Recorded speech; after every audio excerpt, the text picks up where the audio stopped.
The Adventure of the Cardboard Box, Part I. In choosing a few typical cases which illustrate the remarkable mental qualities of my friend Sherlock Holmes, I have endeavoured as far as possible to select those which presented the minimum of sensationalism, while offering a fair field for his talents. It is, however, unfortunately impossible entirely to separate the sensational from the criminal, and a chronicler is left in the dilemma that he must either sacrifice details which are essential to his statement, and so give a false impression of the problem, or he must use matter which chance, and not choice, has provided him with. With this short preface I shall turn to my notes of what proved to be a strange, though peculiarly terrible, chain of events. It was a blazing hot day in August. Baker Street was like an oven, and the glare of the sunlight upon the yellow brickwork of the house across the road was painful to the eye. It was hard to believe that these were the same walls which loomed so gloomily through the fogs of winter. Our blinds were half drawn, and Holmes lay curled upon the sofa, reading and re-reading a letter which he had received by the morning post. For myself, my term of service in India had trained me to stand heat better than cold, and a thermometer at 90 was no hardship. But the morning paper was uninteresting. Parliament had risen, everybody was out of town, and I yearned for the glades of the New Forest or the shingle of Southsea. A depleted bank account had caused me to postpone my holiday, and as to my companion, neither the country nor the sea presented the slightest attraction to him.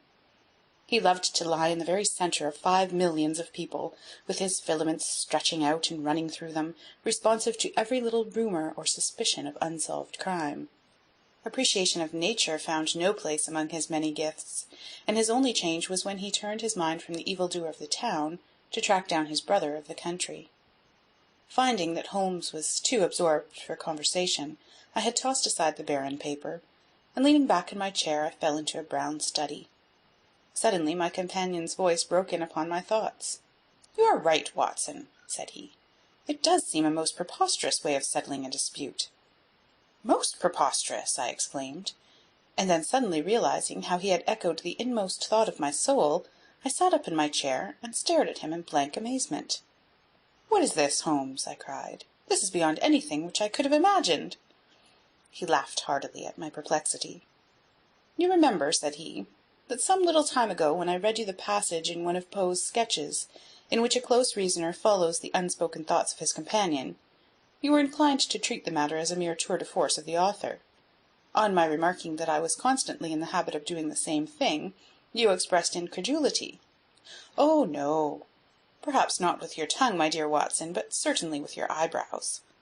So when I saw you throw down your paper and enter upon a train of thought, I was very happy to have the opportunity of reading it off, and eventually of breaking into it, as a proof that I had been in rapport with you." But I was still far from satisfied. "In the example which you read to me," said I, "the reasoner drew his conclusions from the actions of the man whom he observed. If I remember right, he stumbled over a heap of stones, looked up at the stars, and so on. But I have been seated quietly in my chair, and what clues can I have given you?" "You do yourself an injustice. The features are given to a man as the means by which he shall express his emotions, and yours are faithful servants." "Do you mean to say that you read my train of thoughts from my features?" "Your features, and especially your eyes. Perhaps you cannot yourself recall how your reverie commenced?" "No, I cannot." "Then I will tell you. After throwing down your paper, which was the action which drew my attention to you, you sat for half a minute with a vacant expression. Then your eyes fixed themselves upon your newly framed picture of General Gordon, and I saw by the alteration in your face that a train of thought had been started. But it did not lead very far. Your eyes flashed across to the unframed portrait of Henry Ward Beecher which stands upon the top of your books. Then you glanced up at the wall, and of course your meaning was obvious. You were thinking that if the portrait were framed, it would just cover that bare space, and correspond with Gordon's picture over there." "You have followed me wonderfully," I exclaimed. "So far I could hardly have gone astray. But now your thoughts went back to Beecher, and you looked hard across as if you were studying the character in his features. Then your eyes ceased to pucker, but you continued to look across, and your face was thoughtful. You were recalling the incidents of Beecher's career. I was well aware that you could not do this without thinking of the mission which he undertook on behalf of the North at the time of the Civil War, for I remember your expressing your passionate indignation at the way in which he was received by the more turbulent of our people. You felt so strongly about it that I knew you could not think of Beecher without thinking of that also.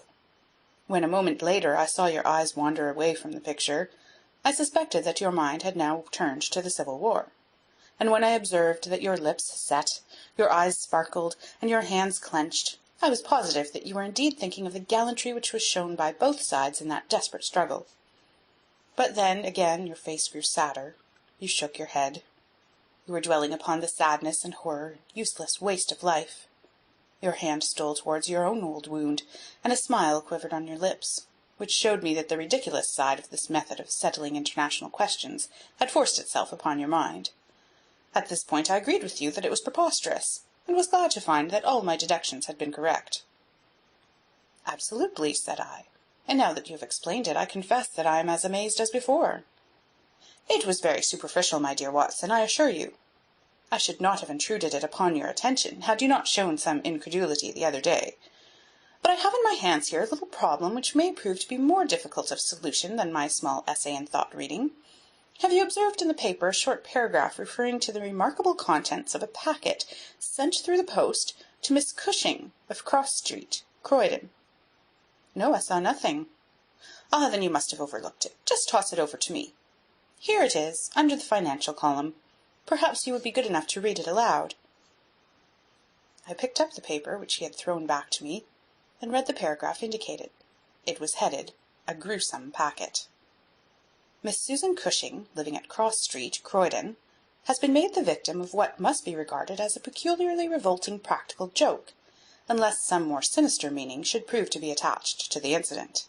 At 2 o'clock yesterday afternoon a small packet, wrapped in brown paper, was handed in by the postman. A cardboard box was inside, which was filled with coarse salt. On emptying this, Miss Cushing was horrified to find 2 human ears, apparently quite freshly severed. The box had been sent by parcel post from Belfast upon the morning before. There is no indication as to the sender, and the matter is the more mysterious, as Miss Cushing, who is a maiden lady of 50, has led a most retired life, and has so few acquaintances or correspondents that it is a rare event for her to receive anything through the post. Some years ago, however, when she resided at Penge, she let apartments in her house to 3 young medical students, whom she was obliged to get rid of on account of their noisy and irregular habits. The police are of the opinion that this outrage may have been perpetrated upon Miss Cushing by these youths, who owed her a grudge, and who hoped to frighten her by sending her these relics of the dissecting rooms. Some probability is lent to the theory by the fact that one of these students came from the north of Ireland, and, to the best of Miss Cushing's belief, from Belfast. In the meantime, the matter is being actively investigated, Mr. Lestrade, one of the very smartest of our detective officers, being in charge of the case." "So much for the Daily Chronicle," said Holmes as I finished reading. "Now for our friend Lestrade. I had a note from him this morning in which he says, 'I think that this case is very much in your line. We have every hope of clearing the matter up, but we find a little difficulty in getting anything to work upon. We have, of course, wired to the Belfast post office, but a large number of parcels were handed in upon that day, and they have no means of identifying this particular one, or of remembering the sender. The box is a half-pound box of honeydew tobacco, and does not help us in any way. The medical student theory still appears to me to be the most feasible, but if you should have a few hours to spare, I would be very happy to see you out here. I shall be either at the house or in the police station all day. What say you, Watson? Can you rise superior to the heat, and run down to Croydon with me on the off chance of a case for your annals?" "I was longing for something to do." "You shall have it, then. Ring for our boots, and tell them to order a cab. I shall be back in a moment, when I have changed my dressing-gown and filled my cigar-case." A shower of rain fell while we were in the train, and the heat was far less oppressive in Croydon than in town. Holmes had sent on a wire, so that Lestrade, as wiry, as dapper, and as ferret-like as ever, was waiting for us at the station. A walk of 5 minutes took us to Cross Street, where Miss Cushing resided. It was a very long street of 2-story brick houses, neat and prim, with whitened stone steps and little groups of aproned women gossiping at the doors. Half-way down, Lestrade stopped and tapped at a door, which was opened by a small servant girl. Miss Cushing was sitting in the front room, into which we were ushered. She was a placid-faced woman, with large, gentle eyes, and grizzled hair curving down over her temples on either side. A worked antimacassar lay upon her lap, and a basket of coloured silks stood upon a stool beside her. "They are in the outhouse, those dreadful things," said she as Lestrade entered. "I wish that you would take them away altogether." "So I shall, Miss Cushing. I only kept them here until my friend, Mr. Holmes, should have seen them in your presence." "Why in my presence, sir?" "In case you wish to ask any questions." "What is the use of asking me questions when I tell you I know nothing whatever about it?" "Quite so, madam," said Holmes in his soothing way. "I have no doubt that you have been annoyed more than enough already over this business." "Indeed I have, sir. I am a quiet woman and live a retired life. It is something new for me to see my name in the papers and find the police in my house. I won't have those things in here, Mr. Lestrade. If you wish to see them you must go to the outhouse." It was a small shed in the narrow garden which ran behind the house. Lestrade went in and brought out a yellow cardboard box, with a piece of brown paper and some string. There was a bench at the end of the path, and we all sat down while Holmes examined one by one the articles which Lestrade had handed to him. "The string is exceedingly interesting," he remarked, holding it up to the light and sniffing at it. "What do you make of this string, Lestrade?" "It has been tarred." "Precisely. It is a piece of tarred twine. You have also no doubt remarked that Miss Cushing has cut the cord with a scissors, as can be seen by the double fray on each side. This is of importance." "I cannot see the importance," said Lestrade. "The importance lies in the fact that the knot is left intact, and that this knot is of a peculiar character. It is very neatly tied. I had already made a note to that effect," said Lestrade complacently. "So much for the string, then," said Holmes, smiling. "Now for the box wrapper. Brown paper with a distinct smell of coffee. What, did you not observe it? I think there can be no doubt of it. Address printed in rather straggling characters. Miss S. Cushing, Cross Street, Croydon. Done with a broad-pointed pen, probably a J, and with very inferior ink. The word Croydon has been originally spelled with an I, which has been changed to a Y. The parcel was directed then by a man, the printing is distinctly masculine, of limited education, and unacquainted with the town of Croydon. So far so good. The box is a yellow half-pound honeydew box, with nothing distinctive save 2 thumb marks at the left bottom corner.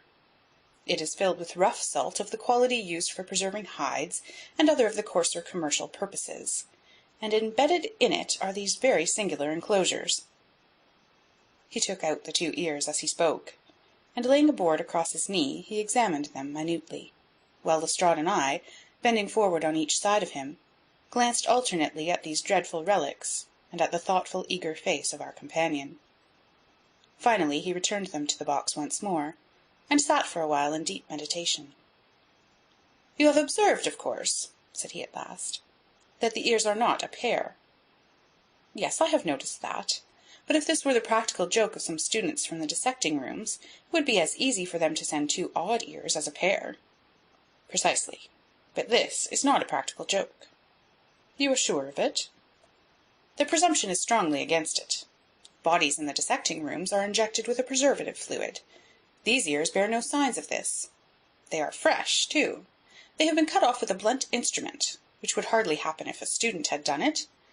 Again, carbolic or rectified spirits would be the preservatives which would suggest themselves to the medical mind, certainly not rough salt. I repeat that there is no practical joke here, but that we are investigating a serious crime." A vague thrill ran through me as I listened to my companion's words, and saw the stern gravity which had hardened his features.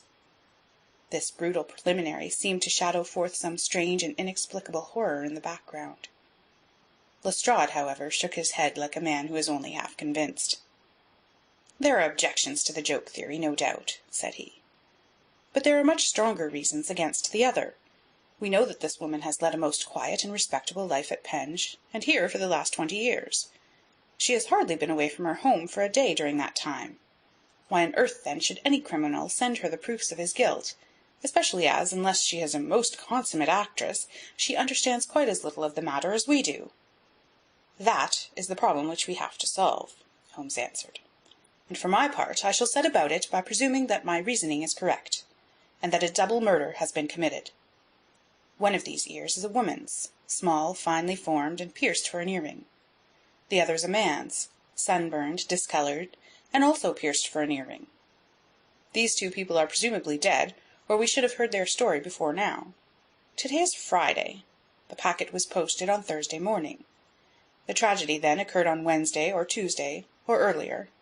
If the two people were murdered, who but their murderer would have sent this sign of his work to Miss Cushing? We may take it that the sender of the packet is the man whom we want. But he must have some strong reason for sending Miss Cushing this packet. What reason, then? It must have been to tell her the deed was done, or to pain her, perhaps. But in that case she knows who it is. Does she know? I doubt it. If she knew, why should she call the police in? She might have buried the ears, and no one would have been the wiser. That is what she would have done if she had wished to shield the criminal. But if she does not wish to shield him, she would give his name. There is a tangle here which needs straightening out. He had been talking in a high, quick voice, staring blankly up over the garden fence, but now he sprang briskly to his feet and walked toward the house. "I have a few questions to ask Miss Cushing," said he. "In that case I may leave you here," said Lestrade, "for I have another small business on hand. I think that I have nothing further to learn from Miss Cushing. You will find me at the police station." "We shall look in on our way to the train," answered Holmes. A moment later he and I were back in the front room, where the impassive lady was still quietly working away at her antimacassar. She put it down on her lap as we entered, and looked at us with her frank, searching blue eyes. "I am convinced, sir," she said, "that this matter is a mistake, and that the parcel was never meant for me at all. I have said this several times to the gentleman from Scotland Yard, but he simply laughs at me. I have not an enemy in the world, as far as I know, so why should anyone play me such a trick?" "I am coming to be of the same opinion, Miss Cushing," said Holmes, taking a seat beside her. "I think it is more than probable—" He paused, and I was surprised, on glancing round, to see that he was staring with singular intentness at the lady's profile. Surprise and satisfaction were both for an instant to be read upon his eager face, though when she glanced round to find out the cause of his silence, he had become as demure as ever. I stared hard myself at her flat, grizzled hair, her trim cap, her little gilt earrings, her placid features. But I could see nothing which would account for my companion's evident excitement. "There were one or two questions—" "Oh, I am weary of questions," cried Miss Cushing impatiently. "You have two sisters, I believe." "How could you know that?" "I observed the very instant I entered the room that you have a portrait group of 3 ladies upon the mantelpiece, one of whom is undoubtedly yourself, while the others are so exceedingly like you that there could be no doubt of the relationship." "Yes, you are quite right. Those are my sisters, Sarah and Mary." "And here at my elbow is another portrait, taken at Liverpool, of your younger sister, in the company of a man who appears to be a steward by his uniform. I observe that she was unmarried at the time." "You are very quick at observing." "That is my trade." "Well, you are quite right. She was married to Mr. Browner a few days afterwards.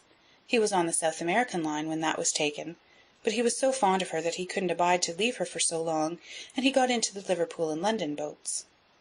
"Ah, the Conqueror, perhaps?" "No, the Mayday, when last I heard. Jim came down here to see me once. That was before he broke the pledge.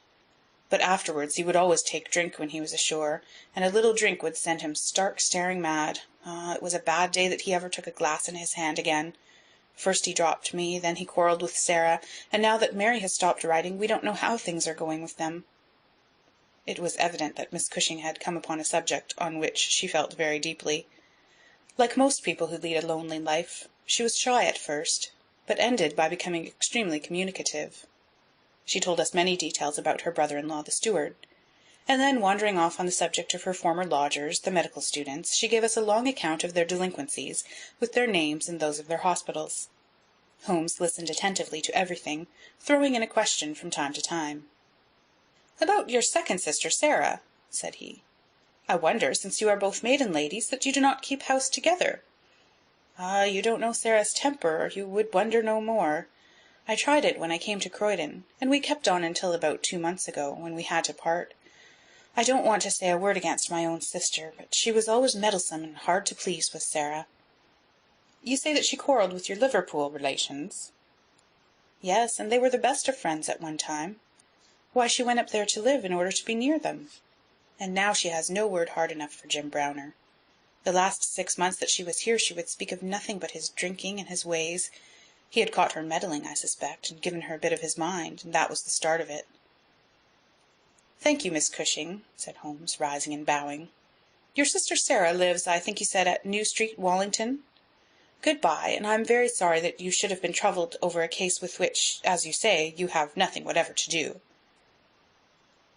There was a cab passing as we came out, and Holmes hailed it. "How far to Wallington?" he asked. "Only about a mile, sir."